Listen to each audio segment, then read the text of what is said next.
All right, welcome, spongy Bible brainers, to Beach Church in Virginia Beach, our daily Bible study tonight. This is Tuesday, the 7th of April, 2026. We're looking at the book of 2 Samuel, chapters 13, 14, and 15. Just again, some quick reminders about the books of Samuel. Samuel is that man of God that God used to establish kingship in Israel. And the events of the books reveal Israel being transformed from that loosely knit group of tribes under the judges into a united nation under the reign of a centralized monarchy or kings. And so it's through the work of the godly prophet Samuel and the young King David that the nation of Israel comes into being. And in 2 Samuel, things are going gangbusters for David, at least up through chapter 8. He becomes king over the tribe of Judah, and then he becomes king over all of Israel.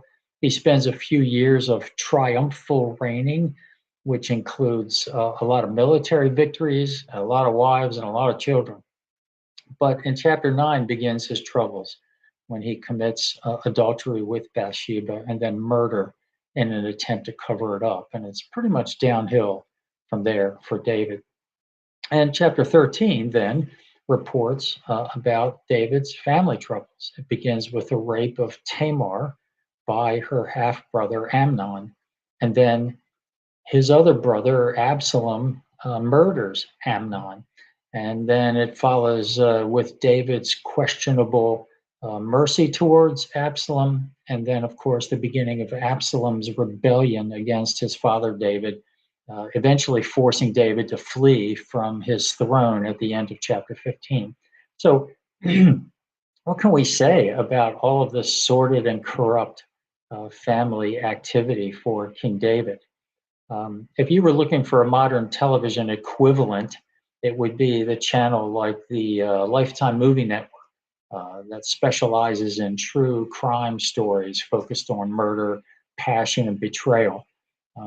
There are actually currently 7 similar TV series about just marriages that end in death instead of divorce.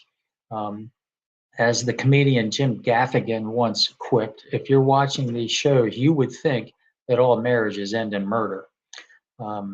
Interestingly, the dramatization of David and his family problems has its own history, going as far back as 1912, when there was an early short silent film focused specifically on the conflicts between David and his rebellious son, Absalom. And of course, through the years, Hollywood's produced another dozen movies about David. And you can jump to the 1990s when there was a TV miniseries covering his sin with Bathsheba and the subsequent family problems. And then more recently, just in 2025, YouTube's King David movie series and the much acclaimed Prime Video series House of David. And that last one's noted for its raw and emotional journey through David's life rather than just historical reenactment. So, needless to say, you won't see the Hallmark channel offering the life of King David anytime soon or ever. Now, it seems to me the common problem here is with people who focus on their feelings and passions, that is, their intense desire to get what they want and get it now, instead of focusing on God and God's prescriptive laws for a good and happy life. Just imagine if David had gone to war that spring instead of standing on his roof oogling Bathsheba while she took a bath, and then murdering her husband to try to cover up the adultery. Imagine if his son Amnon had followed God's law and simply requested Tamar in marriage and become a good husband. Imagine if Absalom had chosen a less passionate but godly response to the rape of his sister and not murdered his brother Amnon. Imagine if David had chosen his responsibility as king and to God's law over his love for his son. Imagine if Absalom had simply honored his father and mother throughout this entire episode. What a different story the history of Israel might have been. an entire 200 to 300 years of divided kingdom leading to the destruction of the nation and exile of its people might have been avoided. Well, we all battle our misdirected passions that can lead to disaster in our lives. If only we could be as wise as Tamar when she tried to reason with Amnon about his lustful desire for sex. And that's what I want to focus on for the remaining couple of minutes. So in chapter 13, you'll see that she appealed to Amnon with four different reasons why he should not rape her. Um, Amnon's planned his attack, interestingly enough, with the help and advice of one of David's brothers. Just in case you were wondering what became of his brothers, one of them at least wasn't particularly loyal to his brother, the king. So now Tamar sees what's about to happen and she tries to reason with Amnon. The first thing she says is that it is an utterly deplorable act in Israel because it violates the law of God, which you can read in Leviticus 18:11.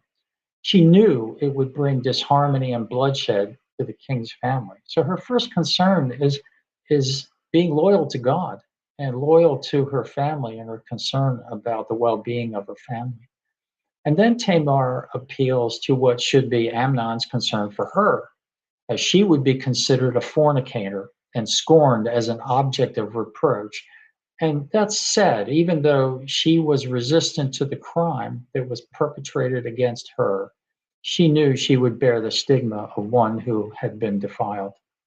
And then she reminds Amnon, maybe appealing to his selfishness, that he would be considered a wicked fool, a God rejecting man who didn't have any principles, who offended ordinary standards of morality, thereby actually jeopardizing his right to the throne. He was closer in line to the throne than his brother Absalom.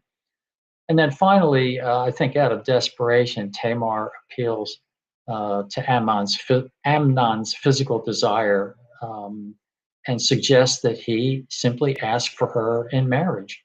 Um, she probably knew that marriage between half siblings was not allowed by Mosaic law, but I think it was a desperate move to escape her immediate situation.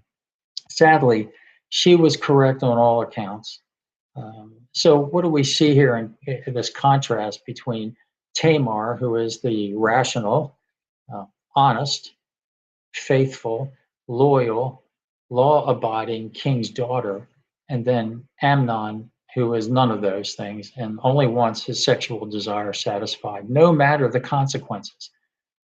She might have added that one of her brothers will probably kill him, which did happen, even though it took a couple of years to come about. That's exactly what happened. So it's interesting, these very actions and consequences are one of the reasons why the Apostle Paul admonishes believers in Colossians to set their minds on the things above, not on the things of earth, and includes a list of specific things to avoid, most of which we see in this account of the troubles of the family of King David. And then later in Paul's letter to the Ephesians, he offers specifics about the opposite positive and godly things upon which to focus, telling us to meditate on these things, whatever is true, whatever is noble, just, pure, lovely, whatever is good news, uh, whatever is virtuous, and anything that's praiseworthy. Get focused on those things every day. So let me finish with a simple application. There are a lot of jokes today made about the Hallmark Channel and its sappy and one-track storylines. Its seeming use of the same soundtrack for every single movie, and the questionable quality of its actors and actresses. Yet, if one has to watch TV, you might want to stick with Hallmark and avoid the likes of Lifetime Movie Network. Comparatively speaking, Hallmark is clearly about things that are above, and LMN is all about the things that are below. Now, maybe there's hope for the world because the Hallmark Channel consistently draws significantly higher viewer numbers than the Lifetime Movie Network. 812,000 viewers on a typical day compared to 340,000 for a Lifetime. And there's even now a great American family network, providing more family-oriented programming instead of the LMN network.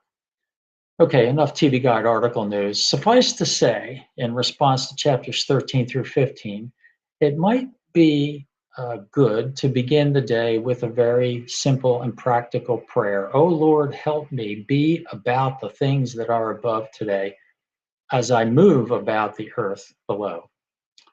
Amen. All right, God bless you all. Take care.